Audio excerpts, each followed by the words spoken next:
Hello student, study point में आपका स्वागत है। आज हम चर्चा करेंगे पर्यावरण के प्रैक्टिस सेट 6 पर। लाइक शेयर सब्सक्राइब करते रहिए ताकि हमारे वीडियो और अपडेट आप तक पहुंचते रहें। आइए पर्यावरण का पहला क्वेश्चन देखते हैं।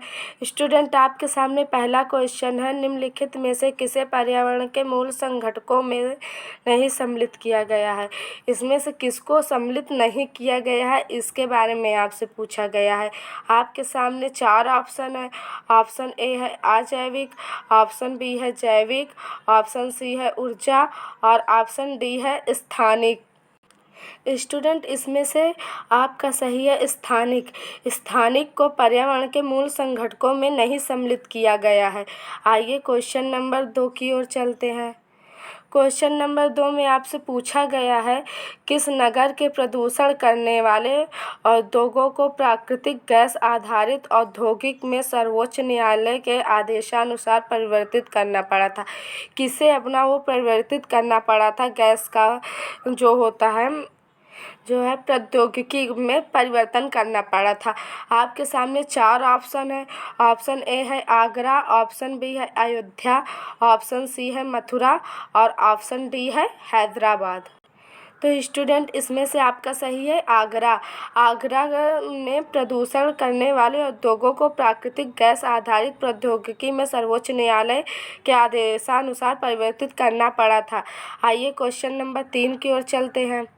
क्वेश्चन नंबर 3 में आपसे पूछा गया है, पारिस्थितिकी तंत्र में होता है। इसमें आपके सामने 4 ऑप्शन है।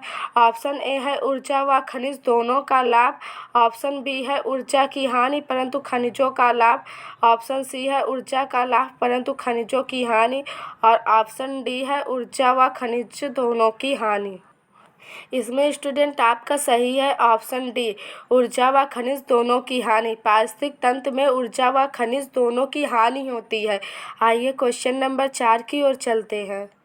क्वेश्चन नंबर 4 में आपसे पूछा गया है, कुछ पौधों की जड़ें विष के समान पदार्थों का श्रवण करके अन्य जाति के पौधों की वृद्धि को संदर्भित करती हैं। इस क्रिया को कहते हैं। इस क्रिया को क्या कहते हैं इसके बारे में आपसे पूछा गया है। आपके सामने 4 ऑप्शन है। ऑप्शन ए है एलिलोपैथी। क्वेश्चन नंबर 5 में आपसे पूछा गया है, 2 या अधिक जीवों के अंतर संबंध में एक जीव को लाभ होता है किंतु हानि किसी को भी नहीं होती, तो इस संबंध को कहते हैं। इस संबंध को क्या कहते हैं इसके बारे में आपसे पूछा गया है। स्टूडेंट, आपके सामने 4 ऑप्शन है। ऑप्शन ए है सहभोजिता और ऑप्शन बी है सहजीवन, ऑप्शन सी है सहोपकारिता और ऑप्शन डी है सहयोग है और आपके सामने क्या पूछा गया है स्टूडेंट, पहले इस पर देख लीजिए। आपके सामने पूछा गया है, 2 या अधिक जीवों के अंतर संबंध में एक जीव को लाभ होता है किंतु हानि किसी को नहीं होती, तो इसे क्या कहते हैं? तो इसे कहते हैं स्टूडेंट सहभोजिता। आपका ऑप्शन ए सही है, इसे सहभोजिता कहते हैं। ठीक है, आइए क्वेश्चन नंबर 6 की ओर चलते हैं। क्वेश्चन नंबर 6 में आपसे पूछा गया है, वायु एक है, वायु क्या है? स्टूडेंट, आपके सामने 4 ऑप्शन है। ऑप्शन ए है यौगिक, ऑप्शन बी है तत्व, ऑप्शन सी है मिश्रण, ऑप्शन डी है विद्युत अपघटय है। तो इसमें से आपका कौन सा सही है? Option C. ऑप्शन सी सही है, मिश्रण है। वायु एक मिश्रण है क्योंकि इसमें बहुत सी गैसों की मात्रा मिश्रित होती है। आप यहाँ देख सकते हैं, इसमें 21% ऑक्सीजन मिश्रित है और 1 अदर गैस मिश्रित है 1% और 78% नाइट्रोजन मिक्स है। वायुमंडल में सबसे अधिक गैस की मात्रा नाइट्रोजन की है। आप देख सकते हैं, इतने पूरे में नाइट्रोजन फैली हुई है, इतने में सिर्फ ऑक्सीजन है और इतने में अदर गैस की मात्रा है। तो आप देख सकते हैं इसमें आप कितनी गैसों की मात्रा मिक्स है। और भी गैस होती हैं पर ये मुख्य रूप से उपस्थित रहती हैं आपके वायुमंडल में। आइए स्टूडेंट क्वेश्चन नंबर 7 की ओर चलते हैं। क्वेश्चन नंबर 7 में आपसे पूछा गया है, घटपर्णी के निम्नलिखित भागों में से कौन सा एक घट में रूपांतरित होता है? आपके सामने चार ऑप्शन है। ऑप्शन ए है स्तंभ, ऑप्शन बी है पत्ता, ऑप्शन सी है अनुपर्ण और ऑप्शन डी है पर्णवृत्त। तो इसमें से आपका सही है पत्ता, ऑप्शन बी। घटपर्णी के पत्ता भागों में से एक घट के में रूपांतरित होता है। आइए क्वेश्चन नंबर 8 की ओर चलते हैं। क्वेश्चन नंबर 8 में आपसे पूछा गया है पारिस्थितिक तंत्र में तत्वों के चक्रण को क्या कहते हैं। इसमें आपसे पूछा गया है तत्वों के चक्रण को क्या कहते हैं। आपके सामने चार ऑप्शन है। ऑप्शन ए है रासायनिक चक्र, ऑप्शन बी है जैव भू रासायनिक चक्र, ऑप्शन सी है भूवैज्ञानिक चक्र, ऑप्शन डी है भू रासायनिक चक्र। इसमें आपका सही है ऑप्शन बी, जैव भू रासायनिक चक्र। पारिस्थितिक तंत्र में तत्वों के चक्रण को जैव भू रासायनिक चक्र कहते हैं। आइए क्वेश्चन नंबर 9 की ओर चलते हैं। क्वेश्चन नंबर 9 में आपसे पूछा गया है एक मनुष्य के जीवन को पूर्ण रूप से धारणी करने के लिए आवश्यक न्यूनतम भूमि को क्या कहते हैं। इसे क्या कहते हैं इसके बारे में आपसे पूछा गया। स्टूडेंट आपके सामने चार ऑप्शन है। ऑप्शन ए है जीवजात और ऑप्शन बी है पारिस्थितिकीय पदछाप, ऑप्शन सी है जीवोम, ऑप्शन डी है निकेत। तो इसमें से आपका सही है ऑप्शन बी, पारिस्थितिकीय पदछाप कहते हैं। एक मनुष्य के जीवन को पूर्ण रूप से धारणी करने के लिए आवश्यक न्यूनतम भूमि को पारिस्थितिकीय पदछाप कहते हैं। आइए क्वेश्चन नंबर 10 की ओर चलते हैं। क्वेश्चन नंबर 10 में आपसे पूछा गया है पारिस्थितिकीय तंत्र के जैविक घटकों में कौन उत्पादक घटक है। इसमें आपके सामने चार ऑप्शन है और आप इसमें क्वेश्चन में पूछा गया है कि कौन उत्पादक घटक है। देखिए कौन कौन से ऑप्शन है। ऑप्शन ए है गाय, ऑप्शन बी है मोर और ऑप्शन सी है बाघ, ऑप्शन डी है हरे पौधे। तो स्टूडेंट इसमें से आपका सही है ऑप्शन डी, हरे पौधे। पारिस्थितिकीय तंत्र के जैविक घटकों में हरे पौधे उत्पादक घटक है। आइए क्वेश्चन नंबर 11 की ओर चलते हैं। क्वेश्चन नंबर 11 में आपसे पूछा गया है सर्वाधिक स्थायी पारिस्थितिकी तंत्र निम्नांकित में से कौन सा है। पारिस्थितिक तंत्र निम्नांकित में से कौन सा है ये पूछा गया है।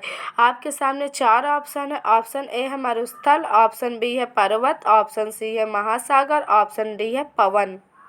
सॉरी स्टूडेंट, ऑप्शन डी है आपका 1। तो इसमें से स्टूडेंट आपका सही है ऑप्शन सी, महासागर। सर्वाधिक स्थायी पारितंत्र महासागर का है।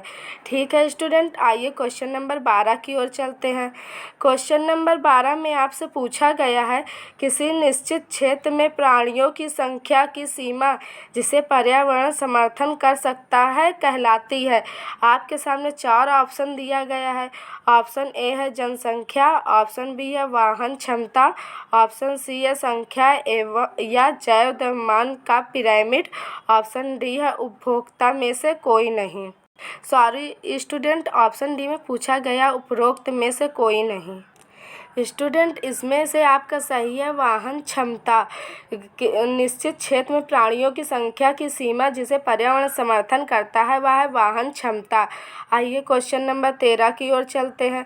क्वेश्चन नंबर 13 में आपसे पूछा गया है पारिस्थितिकीय स्थायी मितव्ययिता है यह किस आंदोलन का नारा है। इसमें पूछा गया है यह किस आंदोलन का नारा है।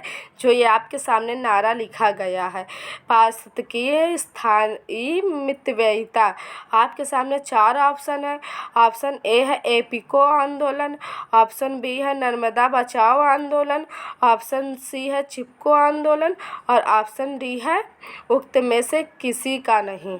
तो इसमें से आपका सही है चिपको आंदोलन। चिपको आंदोलन में ये नारा दिया गया था। जो आप ये नारा लिखा देख रहे हैं इसको चिपको आंदोलन में दिया गया था। ये देखिए चिपको आंदोलन में कैसे लोग पेड़ों के पास ऐसे चिपक गए थे। यह आंदोलन उत्तराखंड में हुआ था जो कि पहले उत्तर प्रदेश का ही हिस्सा था। इसमें लोग पेड़ों के आसपास चिपक गए थे। यह इसलिए चिपके थे क्योंकि ठेकेदार पेड़ काट रहे थे तो ये लोग पेड़ को काटने से बचाने के लिए ये पेड़ के बगल बगल पूरा चिपक गए थे। और इस आंदोलन को उन्होंने नाम दिया था चिपको आंदोलन। आइए क्वेश्चन नंबर 14 की ओर चलते हैं। क्वेश्चन नंबर 14 में आपसे पूछा गया है पारिस्थितिकीय तंत्र में उच्चतम पोषण स्तर प्राप्त है। इसमें किसे उच्चतम पोषण स्तर प्राप्त है इसके बारे में आपसे पूछा गया। आपके सामने 4 ऑप्शन है।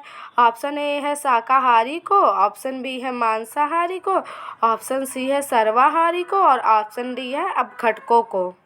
तो इसमें से सबसे उच्चतम पोषण स्तर सर्वाहारी को प्राप्त है। इसमें से आपका ऑप्शन सी सही है। पारिस्थितिक तंत्र में सबसे उच्चतम पोषण स्तर सर्वाहारी को प्राप्त है। आइए क्वेश्चन नंबर 15 की ओर चलते हैं। क्वेश्चन नंबर 15 में आपसे पूछा गया है मिलेनियम इकोसिस्टम असेसमेंट पारिस्थितिकी तंत्र की सेवा के निम्नलिखित प्रमुख वर्गों का वर्णन करता है। व्यवस्था, समर्थन, नियंत्रण, संरक्षण और सांस्कृतिक। निम्नलिखित में से कौन सी एक समर्थन सेवा है? इसके बारे में स्टूडेंट आप हमें बताएंगे कमेंट बॉक्स में। इसका आंसर हम अपने अगले वीडियो में देंगे। धन्यवाद स्टूडेंट। हमारे वीडियो को देखने के लिए धन्यवाद। लाइक शेयर सब्सक्राइब करते रहिए ताकि हमारे वीडियो और अपडेट आप तक पहुंचती रहें।